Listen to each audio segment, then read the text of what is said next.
আসসালামু আলাইকুম। আছি আপনাদের সাথে সাব্বির খান। দেশ এবং দেশের বাইরে যে যেখান থেকে দেখছেন সবাইকে অনেক অনেক প্রীতি ও শুভেচ্ছা রইল। দর্শক, ঢাকা বাজার চ্যানেল থেকে সবাইকে স্বাগতম। আজকে কিন্তু হঠাৎ বেড়ে গেল পেঁয়াজের বাজার, কিন্তু বাড়ার কারণটা কি এ বিষয়ে কথা বলে জানিয়ে দিব। আমার সঙ্গে রয়েছেন সরাসরি আড়তদারের সাথে কথা বলে জানিয়ে দিচ্ছে আজকের বাজার দর কেমন চলতেছে আর কি কারণে বাজার বেড়েছে। দর্শক, চলুন কথা বলে আসি। আসসালামু আলাইকুম ভাই। ওয়ালাইকুম সালাম। কেমন আছেন? আলহামদুলিল্লাহ ভালো আছি। ভাই, ব্যবসা বাণিজ্য কেমন চলতেছে? মোটামুটি আলহামদুলিল্লাহ ভালো। মোটামুটি আলহামদুলিল্লাহ না?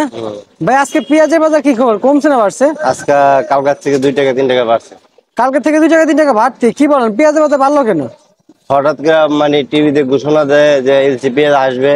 আচ্ছা। আইসা সবাই জানে আসবে, এখানে দাম কমে যায়, আবার আসে না, আবার দাম বেড়ে যায়। আবার দাম বেড়ে যায়? হ্যাঁ, তার মানে কালকে থেকে আজকে আবার বেড়ে গেছে। বেড়ে গেছে। এই যে বৃষ্টি হয়েছে এই কারণে বাড়ছে নাকি হ্যাঁ, এলসির এরকম কারণে হয়, বাড়ছে? হ্যাঁ। বলেন, বৃষ্টির কারণে এলসির কারণে বাড়ছে? বৃষ্টির কারণে, তারপরে এলসির কারণে, মানে দুটোর কারণে পেঁয়াজের বাজার বাড়ছে। কি আজকে আমদানি কেমন হচ্ছে পেঁয়াজের বাজার? আগের চেয়ে কম, দাম বাড়ছে, একটু কম চলে। একটু কম চলতেছে না? আচ্ছা আচ্ছা। কয় জেলার পেঁয়াজ আছে আপনার কাছে?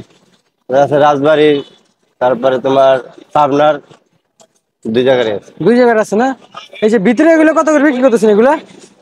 এটা ব্যস্ত আছে 60 টাকা। 60 টাকা দাম বিক্রি করতেছেন না? জি। হ্যাঁ, কালকে কত দাম ছিল এটার? কালকা ছিল 57 টাকা। 57 টাকা, আজকে 60 টাকা। 60 টাকা। তার মানে বাজার আবার আগের জায়গায় চলে আসে। আচ্ছা আচ্ছা। আর এটা কত দিতেছেন এটা? এটা 60 টাকা। এটা 60 টাকা। এটা কোন জায়গায়? এটা রাজবাড়ি। আর এটা? এটা রাজবাড়ির, আর এটা হচ্ছে পাবনার। ওই পাশে এই যে পাবনার পেঁয়াজ না এটা? হুম। কত করে দিচ্ছেন পাবনার পেঁয়াজ আজকে? এই 61 টাকা। 61 টাকা পাবনার পেঁয়াজ, 1 টাকা বাড়তি। তার মানে কালকে তুলনামূলক আজকে 4 টাকা বেড়েছে পাবনার পেঁয়াজে। আর এগুলো কোন জায়গায় পেঁয়াজ এগুলো? এটা রাজবাড়ি। এগুলো রাজবাড়ি। তার মানে শুধু রাজবাড়ি আর পাবনার পাবনার। পেঁয়াজ আছে আপনার কাছে না? আর অন্য অন্য জেলাগুলো আসে না? না, ওগুলো দিলে আসে না। অন্য জেলাগুলো আসে না?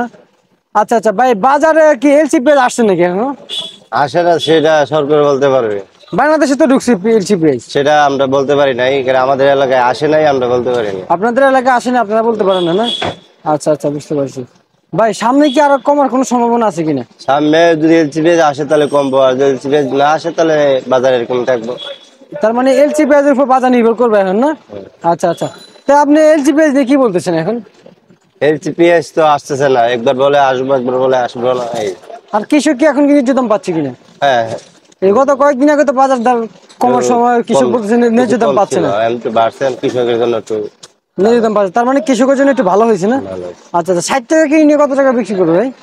60 টাকা আপনাদের এখান থেকে কিনে কত টাকা বিক্রি করবে? 70 টাকা 75 টাকা। 70 75 টাকা তো ভাই বেশি হয়ে যায়। 10 টাকা নাহলে বুদ্ধি করতে বিক্রি করবে। 60 টাকা না, হয়তো 70 টাকা বেচবো। 70 টাকা বিক্রি করবে 70 না? টাকা হইলো 65 টাকা আর কি।